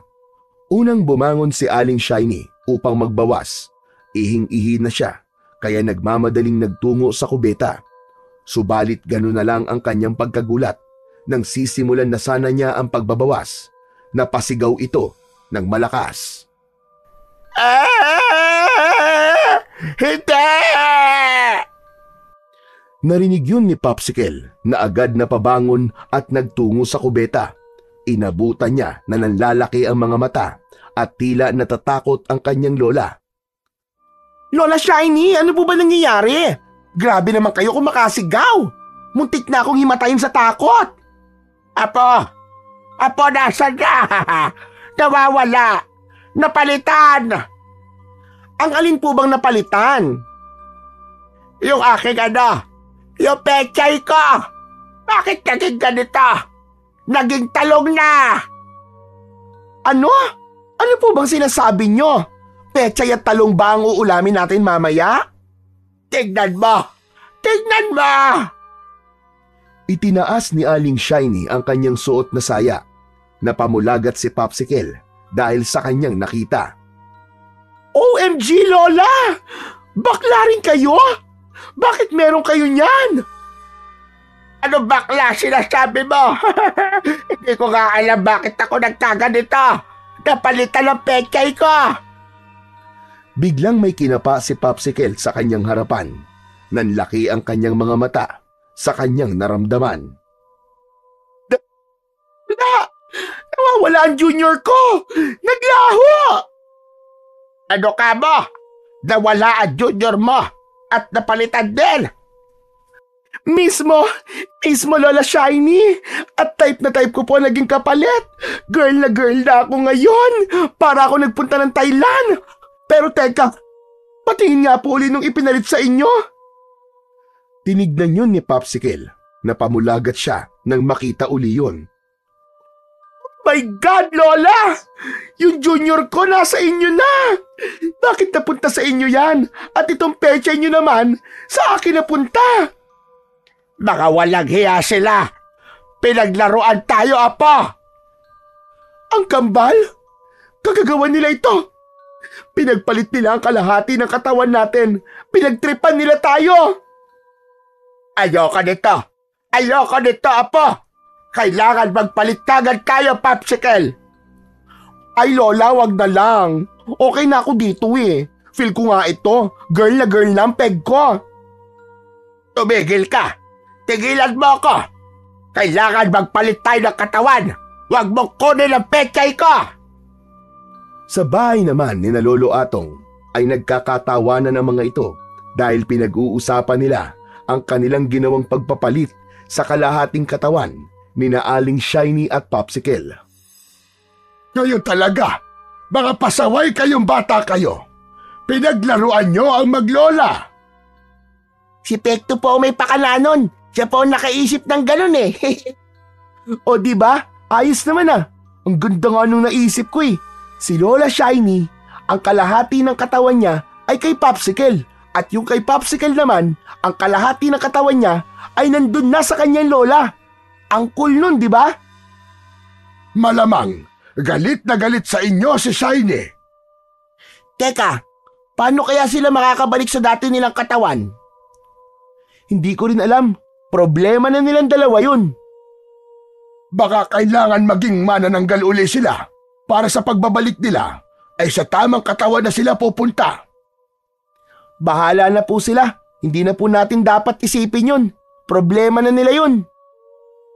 Hindi naman mapalagay si Aling Shiny sa nangyaring pagkakapalit nila ng kanyang apo sa pang-ibabang bahagi ng kanilang katawan.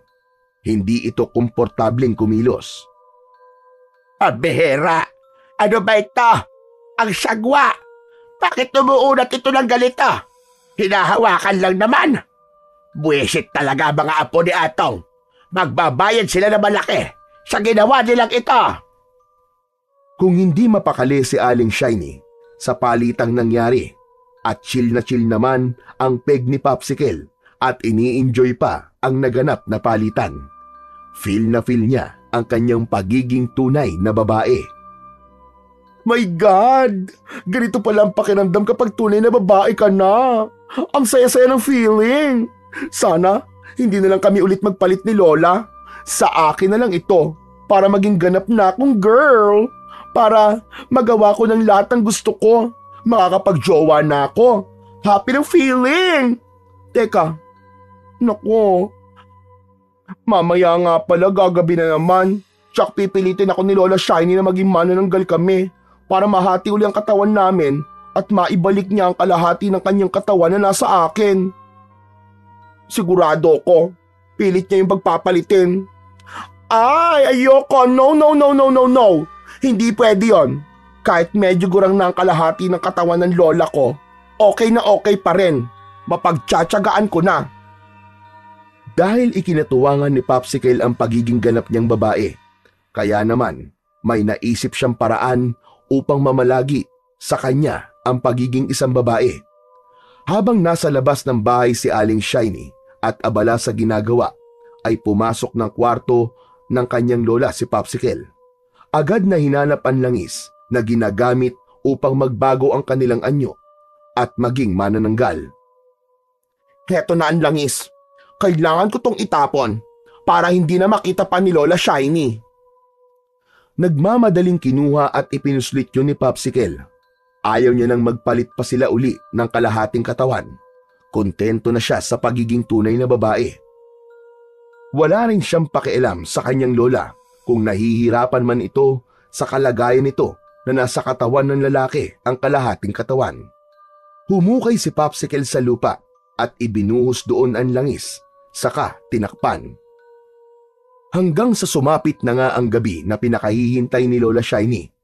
Agad na nagtungo ito sa kanyang kwarto upang maging manananggal. Agad din niyang hinanap si Popsicle, subalit wala ito. Wala rin ang langis na gagamitin niya. Hindi mapalagay si Aling Shiny. Nagngingit-ngit ito sa galit. Walang ibang pwedeng kumuha nun.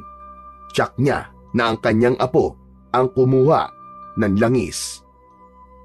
Hindi na tama itong ginagawa mo, Popsicle. Pati akong lola mo ngayon ay gusto mong isahan. Hindi ako makapapayag. Samantala, si Popsicle ay umalis na ng bahay ng kanyang lola. Walang tiyak na pupuntahan, basta ayaw niya nang bumalik pa roon dahil ang gusto niya ay manatili na sa katauhan niya ang kalahating katawan ng kanyang Lola Shiny. Sorry na lang po, Lola Shiny. Pero ito na lang ang alam kong paraan para hindi mo na mabawi pa ang kalahati ng katawan mo na nasa akin. Sa akin na lang to. Ipamana mo na lang sa akin para naman makapag-enjoy ako, no? Samantala, naguguluhan na si Aling Shiny at hindi rin niya alam kung paano mababawi ang kalahati ng katawan na nasa kanyang apo. Kaya labag man sa kalooban niya ay nagtungo siya sa bahay ni Lolo Atong dahil nagbabaka sakali itong matulungan siya sa kanyang napakalaking problema. Gabing-gabi ay napasugod ka rito, Shiny. Kailangan ko ang tulong mo, Atong. Kagagawa ng mga apo mo nangyari sa amin ni Popsicle. Aba, parang gusto mo pang sisihin ang mga apo ko. Ay hindi. Hindi ko sila sisisihin. Basta matulungan nila akong maibalik sa akin ang kalahati ng aking katawan. Inangkin na kasi ni Popsicle. Ayaw nang ibalik sa akin at umalis pa siya ng bahay. Hindi ko alam kung saan siya nagpunta. Naku po, nalintikan na. Akala po namin dito magiging malaking problema. Ang plano po namin paglaruan lang kayo, tapos magpapalit din po kayo. Pero iba ang nasa utak ni Popsicle. Nag-e-enjoy na siya sa kung ano bang meron siya ngayon. Nasa kanya na ang pechay ko. Naka, oo nga pala no. Becky nga pala siya, kaya gustong-gusto niyang mangyari yun. Humihingi ako sa inyo ng tulong. Baka matulungan niyo ako. Sige na naman. Alam kong nagtataglay kayo ng mutya ng kambalto ko. Alam niyo po yon, Lola Shiny? Oo, dahil napakinggan namin. Pero wala akong interes sa mutya na yon. Ang gusto ko lang ngayon ay maibalik sa akin ang kalahating katawan ko at ang aking pechay. At hindi magamit ni Popsicle sa kung anong plano niya. Naku, nalintikan na. Pinakaiingat-ingatan ko pa naman yun. Hindi sa akin manggagaling ang pagpapasyang yan, Shiny, kundi dito sa kambal. Nakikiusap ako sa inyo. Para niyo nag-awa, kambal. Kailangan maibalik ang para sa akin. Nangangamba akong gamitin niyo ni Popsicle sa kung ano-anong kalokohan. Saka baka yun din na maging mitya ng kapahamakan niya. Kahit inis ako sa ginawa niya, ayaw ko pa rin mapahamak ang aking apo. Ano sa palagay mo, Pakoy? Pekto, hindi ako mapalagay Nakikiusap ako sa inyo. At kung ano man ang naging kasalanan ko sa inyong dalawa, pati na sa lolo mo, humihingi ako sa inyo ng taos-pusong pagpapatawad. Ang mahalaga sa akin ay makabalik sa akin ang aking kalahating katawan. Pero Shiny, kapag tinulungan ka ng kambal, hindi natin tiyak kung ano ang maaaring maging bunga nun sa pagkatao mo. Paano kung mawala ang pagiging manananggal mo? Okay lang. Okay lang, walang problema, Atong. Payag ako. Handa kong isuko at talikuran ang pagiging manananggal ko. Basta't magyari lamang kung ano ang ipinakikiusap ko sa inyo para sa kaligtasan namin pareho. Sige po, Lola Shiny. Tutulungan po namin kayo. Opo, total kami po ni Pekto nag-umpisa ng problemang ito, kaya handa po namin kayong tulungan. Ay nako, salamat. Maraming salamat. Totoo nga pa lang, mabuti ang kalooban yung dalawa. Dahil nakapangako ang kambal, kaya ang misyon nila ngayon ay hanapin si Popsicle. Maibalik kay Lola Shiny ang pinakaiingat-ingatan nitong pechay. Saan natin hahanapin yun, Pekto? Ang gaya ni Popsicle, isang lugar lang ang posibleng tambayan yan. Kasi nga, mahilig yan magpakyut at tumanap ng mga gwapo, di ba? Dahil atat yan na magkaroon ng jowa. Saan nga natin siya hahanapin? Saan pa? E di sa tambayan ng mga lalaking walang magawa, mga mahilig tumambay. At dito na mismo yun. Ayun, nakikita mo ba yung mga lalaking yun? Teka, may pinagtitripan sila. Naku, si Popsicle yun, di ba? Oo nga no, nilalandi nila si Popsicle. At enjoy na enjoy naman siya. Yan ang ikinakatakot ni Lola Shiny, na kung anong gagawin ni Popsicle at gamitin ang kanyang kalahating katawan. O paano? Anong gagawin natin? Kailangan maisama natin siya, ang maiuwi sa kanila. E paano kung ayaw niya sumama? Hindi pwede yun. Saka ano ka ba, Pakoy? Naiisip mo ba naiisip ko? Ah, oo, Pekto. Naiisip ko nga naiisip mo. Ang mutya ng kambal tuko. Yun ang gagamitin natin para mapasunod natin si Popsicle at bumalik na siya sa kanila. Mismo. O ano, gets mo na? Gets na gets! Tara na, lumapit na tayo sa kanila. Nilapitan ng kambal ang lalaking nakatambay kasama si Popsicle. Popsicle, ayos ah. Ang dami mong kaibigan ah. Daming opa niyan. Annyeonghaseyo, mga opa. Hoy, mga bubwit. Anong ginagawa niyo rito? Bakit kayo nandito? Makikialam siguro kayo sa diskarte ko, no? Hinahanap ka kasi ng Lola Shiny mo. Pinapauwi ka na. Ano kayo? Hindi ako uuwi, no? Ayoko nang umuwi. Gusto ko na magkaroon ng sariling buhay at mag-enjoy. Hindi mo ba iniisip ang lola mo? Ano ba kayo? Ang kukulit nyo ah. Matanda na yon. Alam niya na ang gagawin niya sa buhay niya. Hindi na ako kailangan nun. Alam namin kung bakit ayaw mo nang umuwi. Kasi nag-e-enjoy ka sa kalahating katawan mo. Wala na kayong pakialam doon. Saka diba, kayo may kagagawan nito. Kayo nagpasimuno nito. Tapos ngayon babawiin nyo na? Ano kayo, hilo? Dahil mali. Saka pinag-iinteresan mo ang kalahating katawan na hindi naman sa'yo. Nako. Ang dami niyong sinasabi. Umalis na nga kayo mga bubwit na kambal at sinisira niyo lamang ang araw ko. Hindi kami aalis dito na hindi ka kasama, Popsicle. Ah, ganun ba? Hindi mo ba nakikita ang mga katawan ng mga new friends ko? Baka pisatin lamang kayo ng mga yan. Ah, tinatakot mo pa kami ah. Eh di subukan nyo para makita ng mga new friends mo ang hinahanap nila. Ah, ganon. Mga new friends? Pisatin nyo ang dalawang bubwit na yan. Masyadong epal eh. Lumapit ang lalaking inutusan ni Popsicle. Agad namang nagtalikuran ang dalawang kambal. Nagdikit ang kanilang likod. Muli ay nagkaroon ng kakaibang enerhiya na pumasok sa kanilang katawan.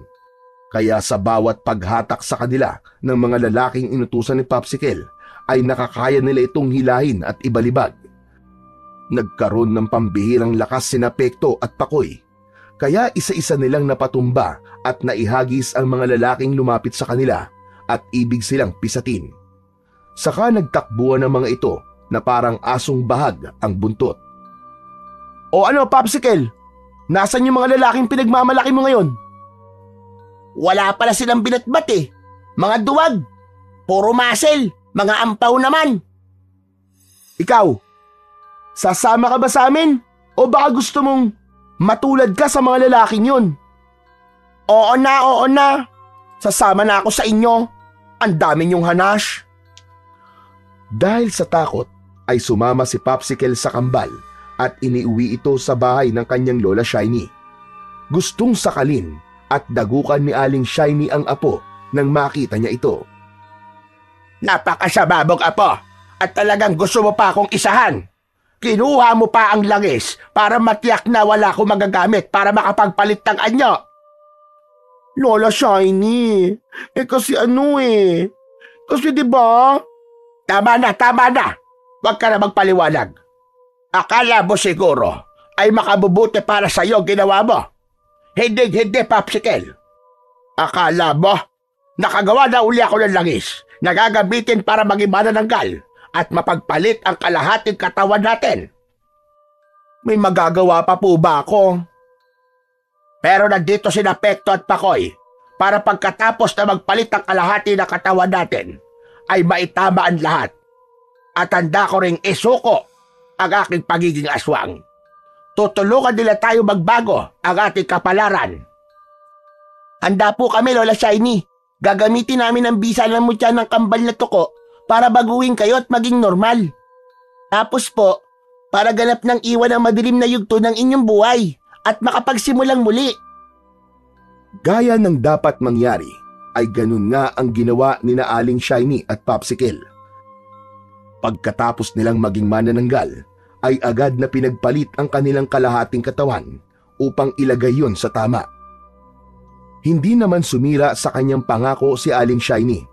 Bukal sa loob niyang isinuko ang kanyang pagiging aswang at ganun rin si Popsicle. Sa tulong ng mutya at bisa na kaya nitong ibigay, ay mas magiging malapit sa isa't isa ang maglola. Papawiin ang anumang nakalipas na problema at kasamaan upang ilagay sa tama ang lahat. Ikinatuwa naman ni Lolo Atong ang pangyayaring yun.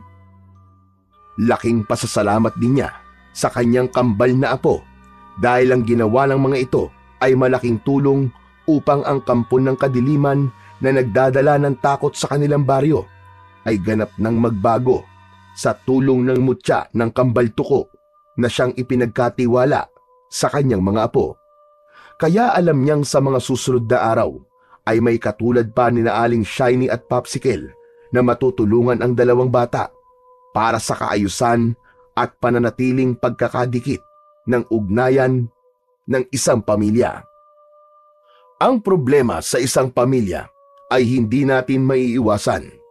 Ang mahalaga ay alam pa rin natin kung ano ang mas mahalaga at dapat bigyan ng higit na importansya. Yun nga ay ang manatiling buo at magkakasama ang isang pamilya na may pagkakaunawaan at pagmamahalan.